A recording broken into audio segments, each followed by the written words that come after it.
Is that better? There we go. So that's the problem with being loud. Is I'm loud enough that and my hearing is bad enough that if I'm on speaker, I don't know. So, okay. So we were talking about Jacob building this altar, El Elohei Israel, God is the God of Israel. That's the good sign. The bad sign is that instead of heading straight to Bethel, where he has told God in Genesis 28 that he would go and worship him there and build a house for him, which is what Bethel means, is house of God, Bet-El. He would go there and offer tithes of everything that he's gained. And instead of doing that, he settles for a while in Sukkot, which means booths. It's the same word that's used for the Feast of Tabernacles. The Feast of Tabernacles is called Sukkot. And he settles in there for a while. Now, we're not told how long, and we're not told why, just that he does. And not only is he not in Bethel, he's not even in the Promised Land at that point. The Promised Land really is everything west of the Jordan. That's the normal boundary marker, even though we've got these, the half-tribe of Manasseh and the tribe of Gad and the tribe of Reuben that end up settling east of the Jordan. Remember, once we get to the Exodus, we'll see that was, there's a lot of drama surrounding this choice to settle on the east side of the Jordan. Remember, they end up having to set up their own altar east of the Jordan as a memorial so that the people west of the Jordan wouldn't forget that they're all related. So the Promised Land is considered west of the Jordan. And Jacob hangs out for a while east of the Jordan, close to it. It would take him less than a day's journey to move across the river and be in the Promised Land, but for some reason he doesn't for a while. Whenever he finally does, he settles in the city of Shechem.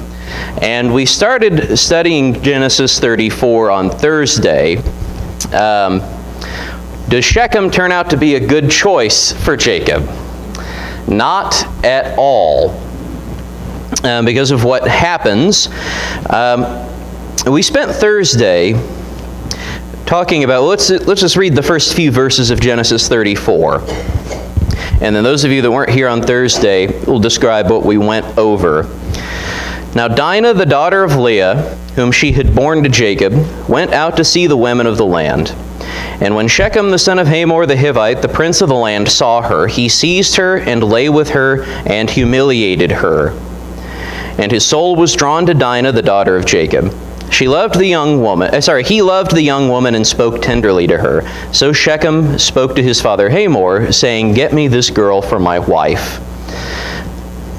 All right, and the crux for interpreting this chapter is in what's going on in verse 2. And this is what we spent Thursday talking about. Moses uses this word, and Moses, we've noted up to this point how Moses likes to be ambiguous with us sometimes. He likes to leave possibilities open. And we're going to see how he continues to do that, especially in the Joseph story.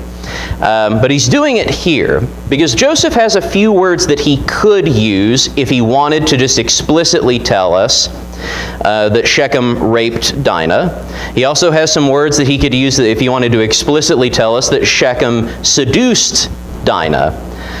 But instead, he tells us that Shechem humbled Dinah, which, and this is what we spent Thursday looking at, depending on what part of the scriptures you're in, that metaphor, that euphemism, can cut both ways. It can refer to a coerced encounter. It can also refer to a consensual encounter. And so that's the problem that we're looking at. This word, anah, which means to humble.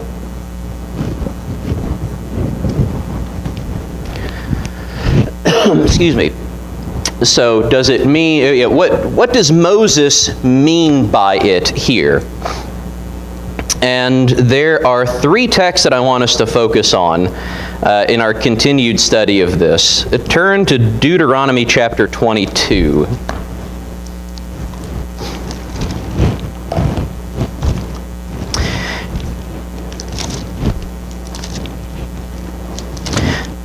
By the way, the reason why we're spending so much time focused on this is because this is a classic law puzzle. Right? This is you might consider this a test case for the law. Right? How do you apply the law of Moses in this case? And Moses gives us the sense that we should be thinking on this story in terms of the law. Because remember how Jacob's sons describe it. Let's see. What verse was it in? I'll have to look it up. Oh, here we go. So keep your hand in Deuteronomy 22. I'm going back to Genesis 34 for a second. Verse 7, the sons of Jacob had come in from the field as soon as they heard of it, and the men were indignant and very angry because he, that is Shechem, had done an outrageous thing in Israel by lying with Jacob's daughter, for such a thing must not be done. All right, it's an interesting way that Moses chooses to phrase this event. That Shechem has done an outrageous thing in Israel. Now, at this point in the story, why should that strike us as kind of odd? For him to accuse Shechem of doing an outrageous thing in Israel. Well, what do we know about Israel at this point? It doesn't exist yet. Israel, the man, exists, right? He's been given his name change, but they're not living in the nation of Israel right now. It's Shechem's home. The city, he and the city share a name. All right, the land's not been given to them yet.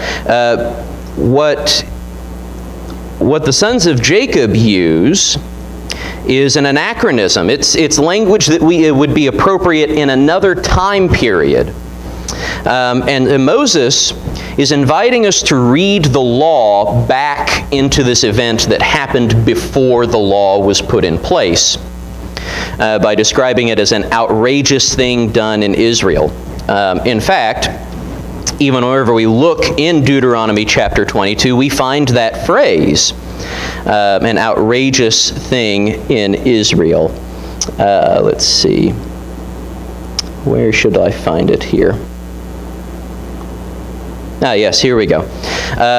Deuteronomy 22, verse 20. But if the thing is true, all right, we're talking about a controversy about whether a newlywed wife has been chaste or not, has been pure or not.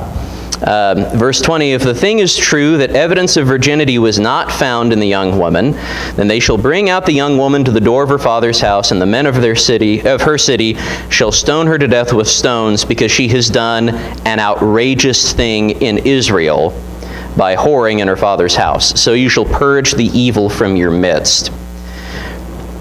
All right, so we're supposed to read the law back into this.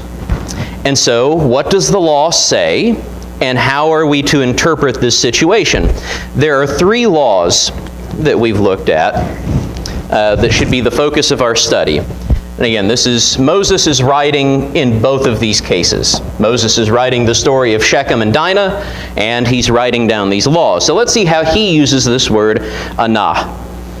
Let's see. Verse 23. So we're looking at Deuteronomy chapter 22, verses 23 and 24.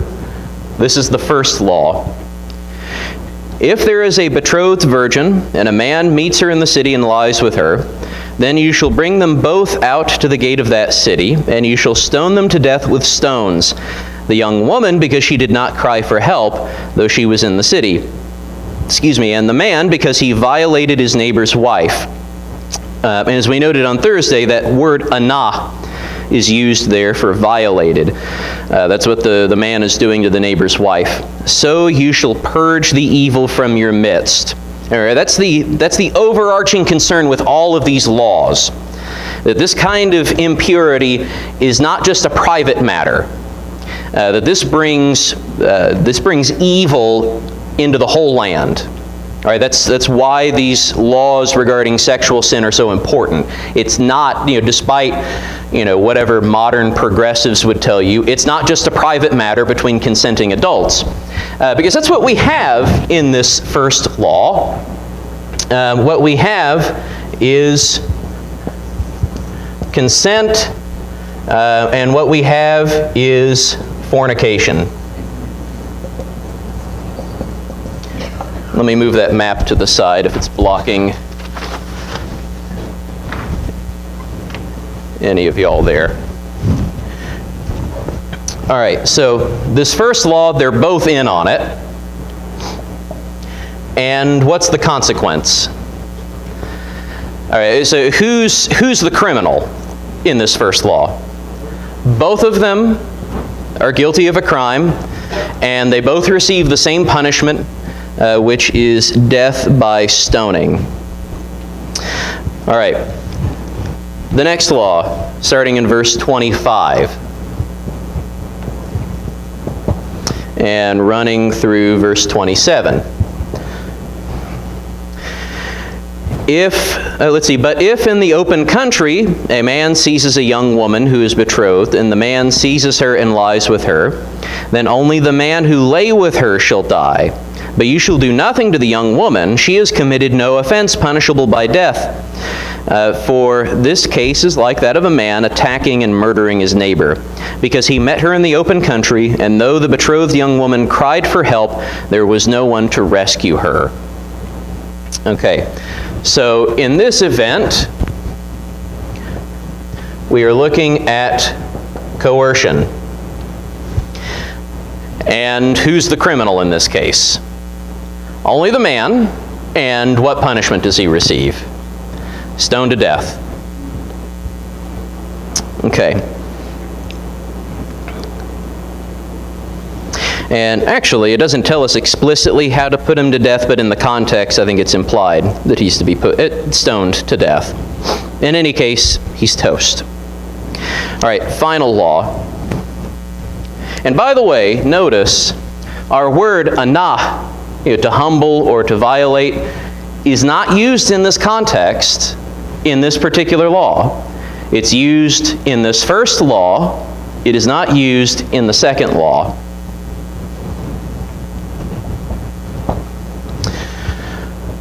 All right, the final one, starting in verse 28 and verse 29. If a man meets a virgin who is not betrothed, and seizes her and lies with her, and they are found, then the man who lay with her shall give to the father of the young woman 50 shekels of silver, and she shall be his wife, because he has violated her. And there's our word there, anah. He may not divorce her all his days. All right, now this law has been the matter of some controversy, because in our English Bibles, it sounds like coercion whenever you use the word seizes. That's not necessarily the case. So there's been this question, well, is this coercion? Is this consensual? Excuse me. But our word, anah, is used here. And let me suggest,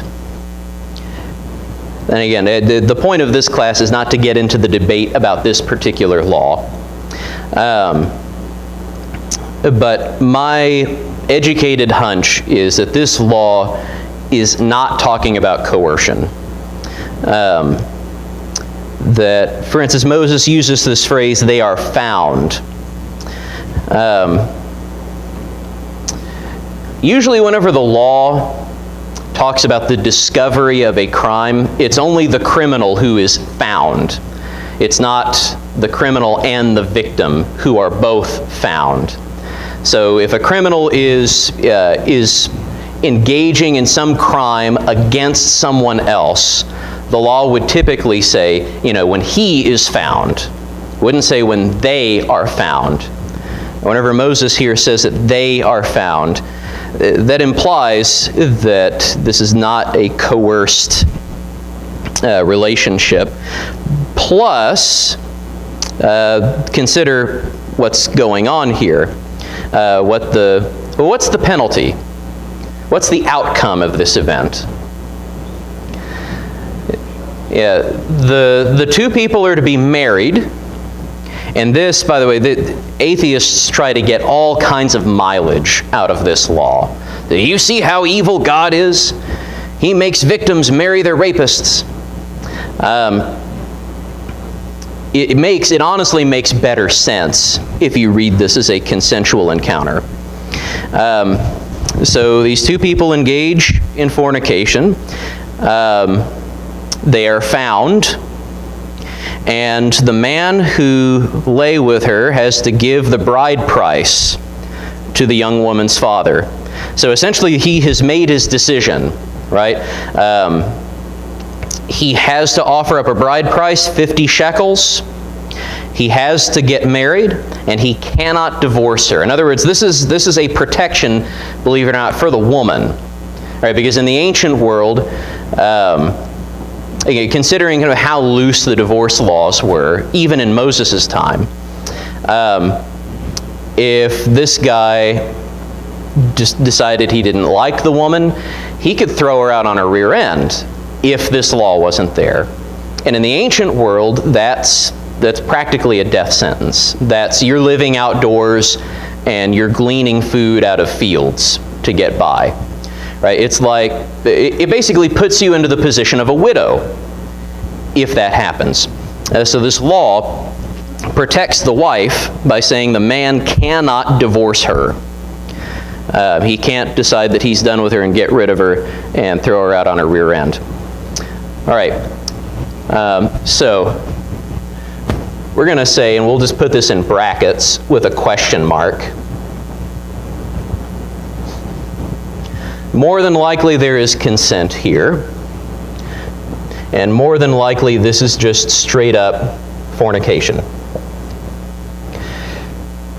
Now, what's the difference if we're looking at two laws that involve consensual fornication? Their results are very different. In this first law, they're both stoned to death. In this last law, they get married and a bride price is given. What's the difference between those two circumstances? Yes, in the first case, the woman is betrothed and the man has violated the woman, and she has allowed herself to be violated, and so they are both put to death. In the last case, verses 28 and 29, she is not betrothed. All right, so these are essentially our options as we're reading through this encounter with Shechem and Dinah in Genesis 34. And we can go ahead and return to Genesis 34. These are our options. How do we prosecute this case? Oh, what evidence do we have? And in the end, by the way, if this is consensual, let's kind of lay out the chart here.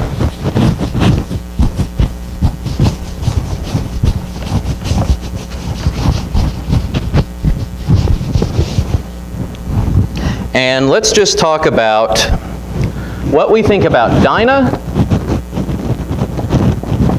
and what we think about Simeon and Levi, the two brothers. Well, and let's talk about Shechem as well.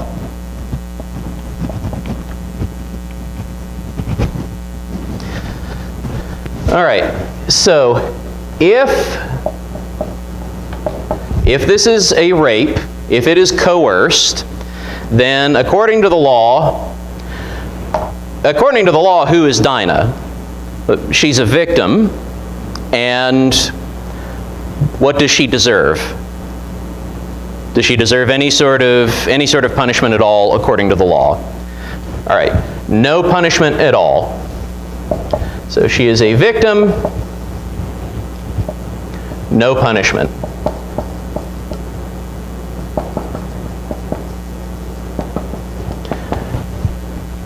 All right, Shechem. Obviously, what should happen to Shechem? He should be killed. So he should be put to death. And by the way, as we're reading the law back into this, we might think, well, hey, Shechem didn't know anything about the law. Is it fair to judge him this way?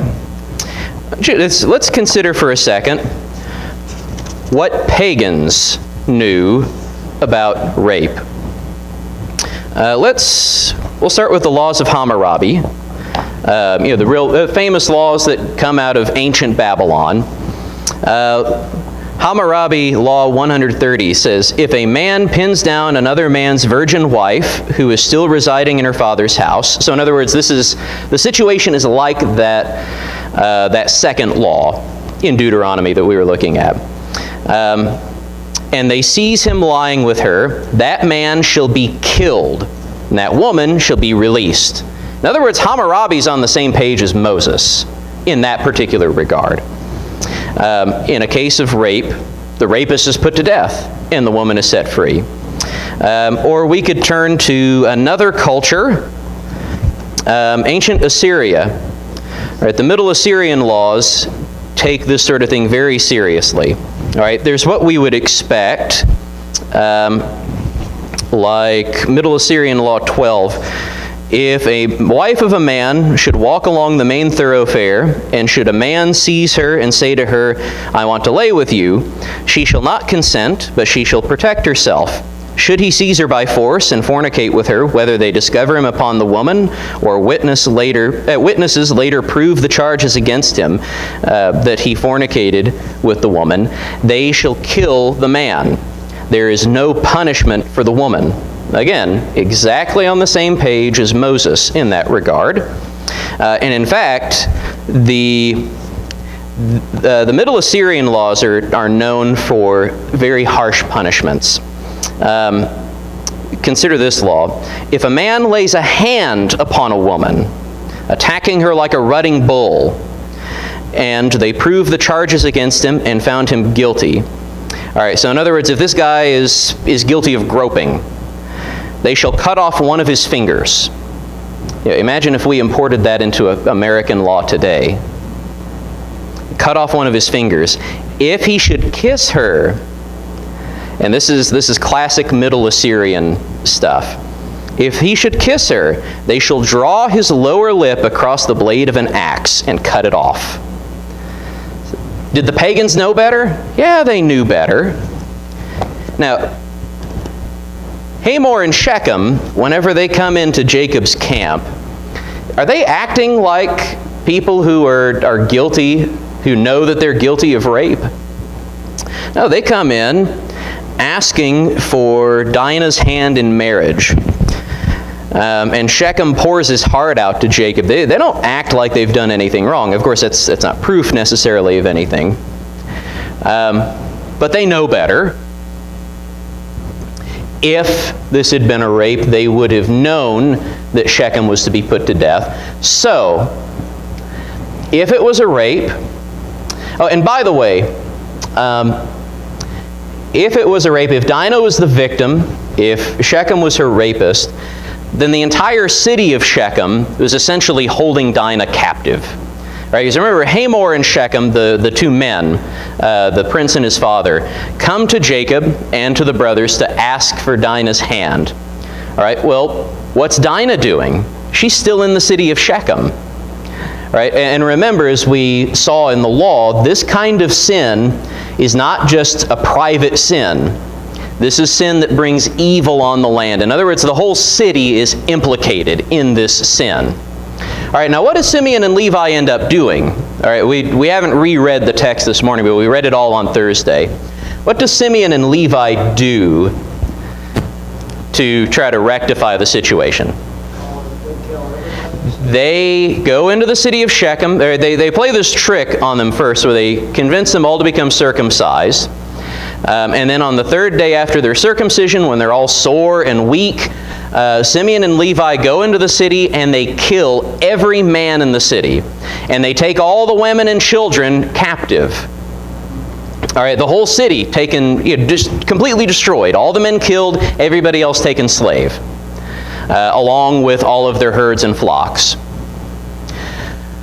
All right, now, in the event of a rape, were Simeon and Levi justified in doing that?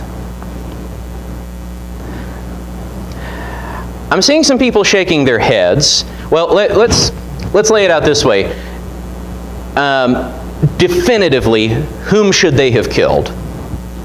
Shechem. All right.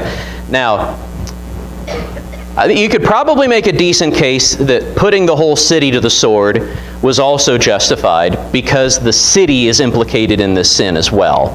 That the sin dwells on the whole land and that the city is implicated in holding Dinah hostage.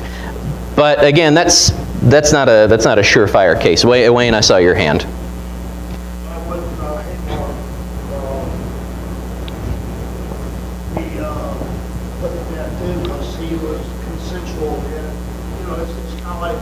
That's assuming that he knew, yeah. That's what I'm saying. Right.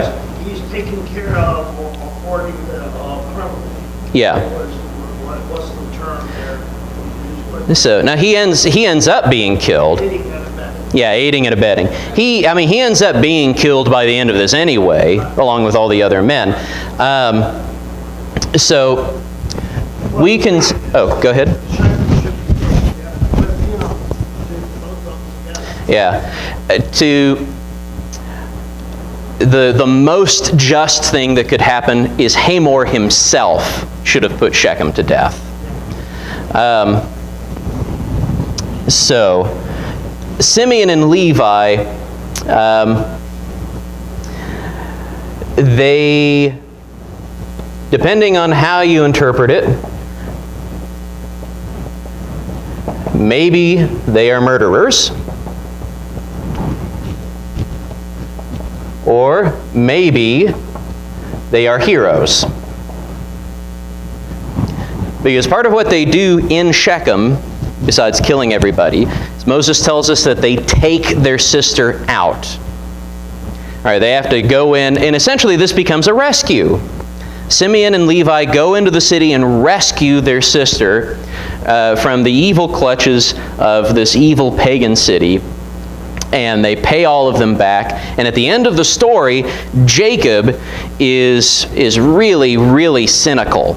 Right? Jacob, in verse 30, said to Simeon and Levi, "You have brought trouble on me by making me stink to the inhabitants of the land, the Canaanites and the Perizzites. My numbers are few, and if they gather themselves against me and attack me, I shall be destroyed, both I and my household." All right, so Jacob just seems just pragmatic to a fault. Like he's not really concerned with the justice of this case. He's really only concerned with whether or not he gets to live in the land, and he gets attacked by pagans. Right? That's if we read it this way. If we read it as a matter of Dinah's consent, then, well, if Dinah consented to this, how should we read it? What law is applicable? So we have to start with, is Dinah betrothed or not? We are not told that she is. Now, if she is betrothed, then what should happen to her? She should be put to death. If she is not betrothed, then according to Moses, what should happen? Yeah, if she is not betrothed, and if it is consensual, then what ultimately happens is that she should marry Shechem.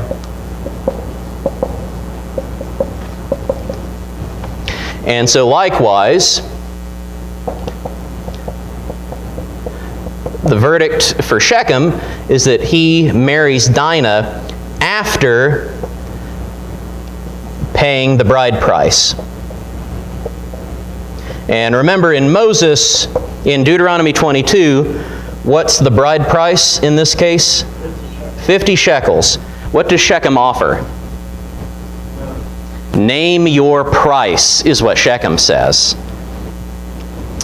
Go back up to verse 11. Shechem also said to her father and to her brothers, "Let me find favor in your eyes, and whatever you say to me, I will give. Ask for me as great a bride price and gift as you will, and I will give whatever you say. Only give me the young woman to be my wife." Shechem offers anything. The moon. Name the moon, I'll give you the moon. All right.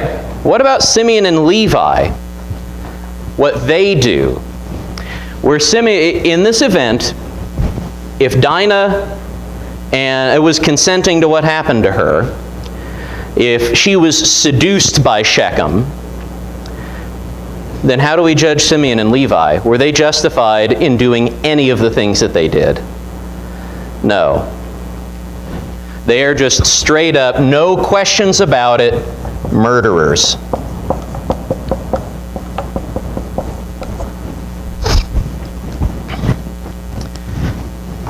All right, see, that makes a huge difference in this story, doesn't it? Either Simeon and Levi may be heroes. They may be going in and rescuing their sister, and this is a tale of heroism, saving the damsel in distress from this wicked pagan. Or it's a story about how Jacob's daughter allows herself to be seduced by a pagan. The pagan acts righteously by coming in and offering to marry her and offering as great a bride price as Jacob can ask. And Simeon and Levi are just straight up murderers.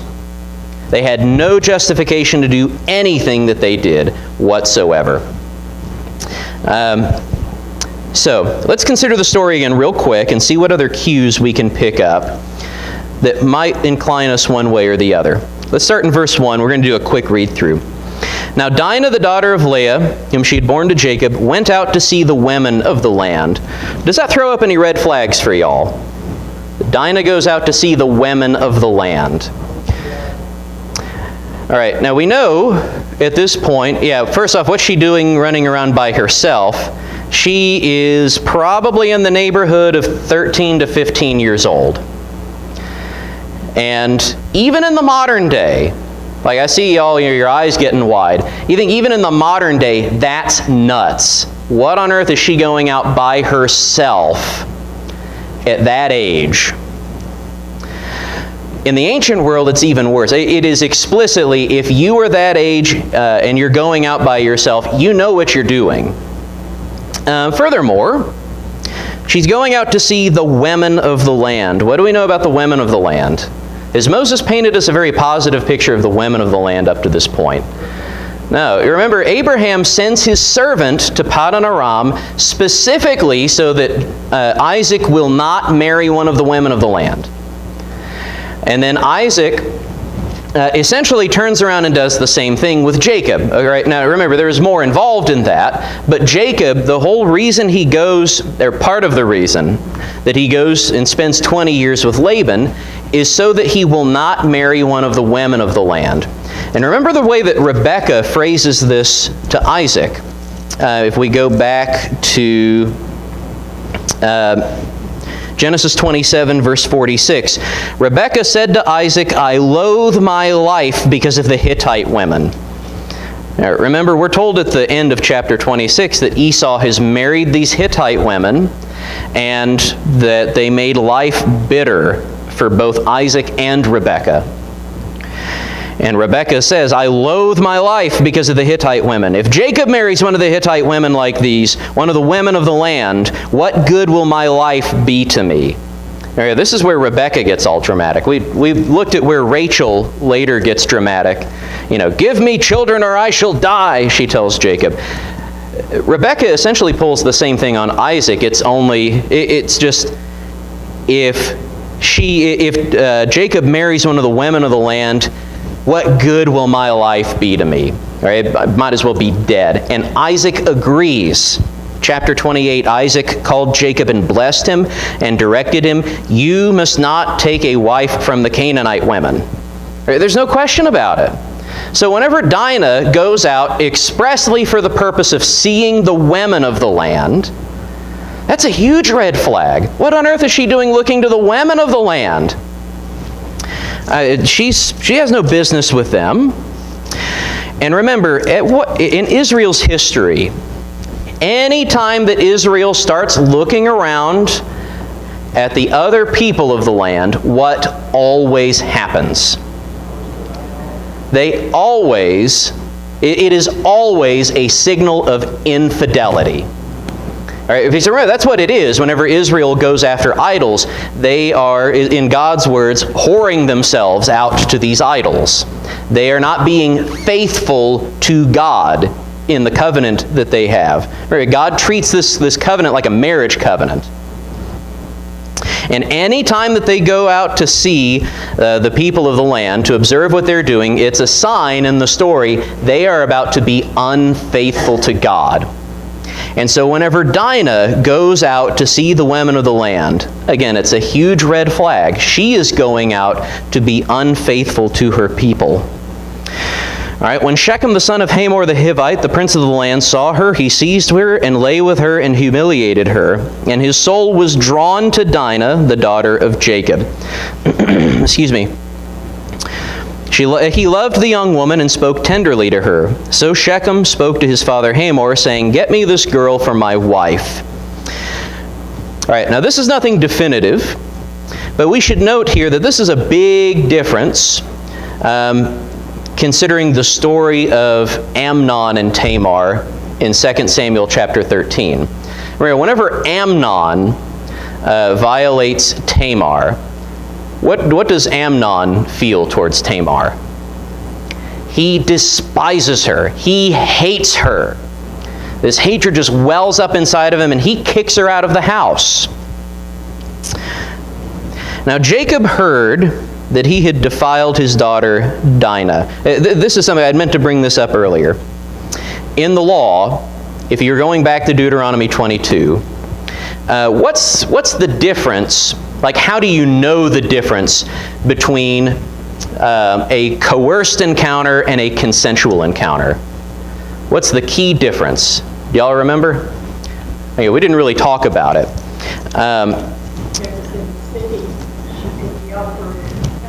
Was there a report? Did she cry out for help? In the event of this coerced encounter, if it happens out in the country, then there's no way, even if she was crying out, that anybody would be able to hear her. All right, but that's the key difference. Is there a report made? Now, in the case of Amnon and Tamar, in 2 Samuel 13, as soon as Tamar gets kicked out of the house, she immediately makes a report. Right? She, I forget exactly what all she does. I need to go back and look. I mean, she's like putting ashes on her head, covers herself with a veil, tearing her clothes. She is announcing immediately to the public, something shameful has happened to me. All right? She follows the law. It is known that Amnon coerced his half-sister Tamar. Is there a report made here? Well, here again, Moses likes to be kind of ambiguous with us. Now, Jacob heard that he had defiled his daughter Dinah. And Moses just leaves it at that. Is that Dinah making a report? We don't know. How did Jacob hear of this? We are not told. It could be that Dinah's making the report, and this qualifies as coerced. It could be the report is coming from somewhere else. And Moses is just drawing our attention to the fact that Dinah's voice is not in that. All right, so we read about Hamor and Shechem coming and making their offer of marriage, which again is what they should have done if Dinah had been seduced. Let's skip on to verse 13, Genesis 34:13. The sons of Jacob answered Shechem and his father Hamor deceitfully, because he had defiled their sister Dinah. They said to them, "We cannot do this thing to give our sister to one who is uncircumcised, for that would be a disgrace to us." All right, and is that true? Well, yeah, it's true. That's not why they're bringing it up. "Only on this condition will we agree with you, that you will become as we are by every male among you being circumcised. Then we will give our daughters to you, and we will take your daughters for ourselves, and we will dwell with you and become one people. But if you will not listen to us and be circumcised, then we will take our daughter and we will be gone." All right. And this is kind of like whenever Jacob goes in front of Isaac, dressed up as Esau, it's like we have to count the number of lies. Right? They make this offer, if all of y'all get circumcised, then we'll allow you to have Dinah, we'll give our daughters to you, we'll take your daughters for us, we'll dwell with you, we'll become one people. Does Simeon and Levi have any intention of that being the case? But if not, then we will take our daughter, that is, take Dinah, and we will be gone. That's what they intend to do regardless. And that's what they ultimately end up doing. They go into the city, they take Dinah, and they leave. And that's what they have planned the entire time. And consider, we pointed out how whenever, remember, Esau was out in the field hunting for wild game. And Rebekah prepares this savory dish for Isaac and sends it in by the hand of Jacob. And Isaac, remember, says, "Well, how have you come back so quickly, my son?" Thinking that it's Esau who's gone out and hunted and come back and prepared the game. And Jacob says, "Your God has given me favor." Right? Remember, we talked about that Jacob essentially blasphemes God in the midst of this lie. Look at what Simeon and Levi do. They use circumcision. "We cannot do this thing to give our sister to one who is uncircumcised. That would be a disgrace to us. Only on this condition will we agree with you, that you will become as we are by every male among you being circumcised." Circumcision, in this context, circumcision is a holy thing. Right? It's a sacrament. It's the sign of the covenant between God and the household of Jacob, the whole household of Abraham. This is a holy thing. And how are they using it? Deceitfully. It's like if I had somebody, who came in that I didn't like, and they were asking for something. "Well, I'll give you this on one condition, that you get baptized, just to get them into the baptistry so I can hold them under the water." Right? How would y'all feel about that? I think I'd be out on my ear, right? I'd hope y'all wouldn't keep me around after doing that. Wayne? Well, the thing that bothers me, and I guess, this is what I think about when I hear about these. Mm-hmm. Why would they be so deceitful and dishonest and form all these tricks that they would get away? Mm-hmm. For advantage. Well, that tells me that they have been deceived. Yeah. Now, they would have had motive either way. The motive, if this were actually coerced, the motive would have been, they're just two guys, and they're going up against the entire city of Shechem to try to get their sister back. So you can understand the deceitfulness in that event. Like, you can understand the motive, but at the very least, how often does Moses point out to us, hey, this guy's being tricky, this guy's lying? It's not very often. Right?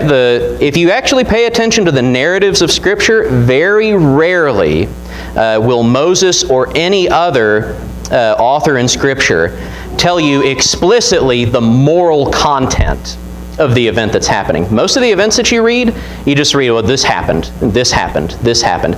And we have to interpret it based on our knowledge of the law, of morality. Here, Moses comes right out and says that they answered them deceitfully. Louise?